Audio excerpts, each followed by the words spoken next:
यह एक ढेर दो तरफा ब्लेड्स का है। कौन सोच सकता था कि मास्टर राजू ने बस इन्हें एक लोहे के डिब्बे में रखकर थोड़ा सा मसाला, रासायनिक मिश्रण डालने के बाद अपनी जादुई कारीगरी से इनकी कीमत सैकड़ों गुना बढ़ा दी। राजू जी इन ब्लेड्स को कच्चे माल के रूप में इस्तेमाल करके 1 लाखों की कीमत वाली सुंदर लकड़ी लोहे की वस्तु बनाने की तैयारी कर रहे थे। अंत तक देखकर सच में दंग रह जाना बनता है। सबसे पहले राजू जी ने लोहे के उस डिब्बे को अंगारों में गर्म किया जब तक वह लाल लाल ना हो गया। फिर एयर हैमर, हथौड़ा मशीन से लगातार पीटकर और दबाकर उन्होंने अंदर रखे ब्लेड्स को आपस में मिला दिया। जब प्रक्रिया पूरी हुई तो उन्होंने बाहर की परत काटकर हटा दी, जिससे एक गोल गोल स्टील का गोला इंगट बन गया।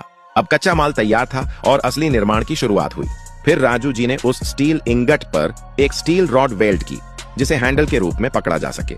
दोबारा तेज गर्मी में जलाने के बाद उन्होंने उसे हथौड़े से बार बार पीटकर आकार देना शुरू किया। बार बार फोल्ड और कंप्रेस करके उन्होंने उसकी संरचना को मजबूत बनाया और धीरे धीरे लंबी स्टील प्लेट का आकार दिया। जब स्टील प्लेट पूरी तरह ठंडी हो गई तब उन्होंने उस पर एक आकृति की आउटलाइन बनाई और अनावश्यक हिस्से को सावधानी से काट दिया। इस तरह उस वस्तु का मूल आकार तैयार हो गया। अब आप सोच रहे होंगे कि राजू जी आखिर बना क्या रहे हैं। फिर वापस आते हैं राजू जी की कला पर।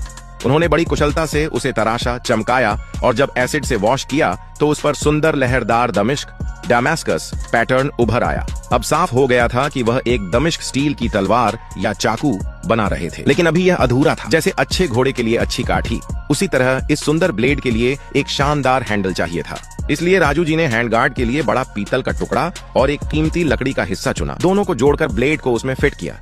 गोंद सूखने के बाद हैंडल को बारीकी से घिसा और चमकाया और इस तरह एक शानदार दमिश्क स्टील की चाकू पूरी तरह तैयार हो गई। साधारण ब्लेड्स को राजू जी ने अपनी मेहनत और हुनर से एक कलात्मक कृति में बदल दिया। सच में उनकी कारीगरी और कल्पना शक्ति को सलाम।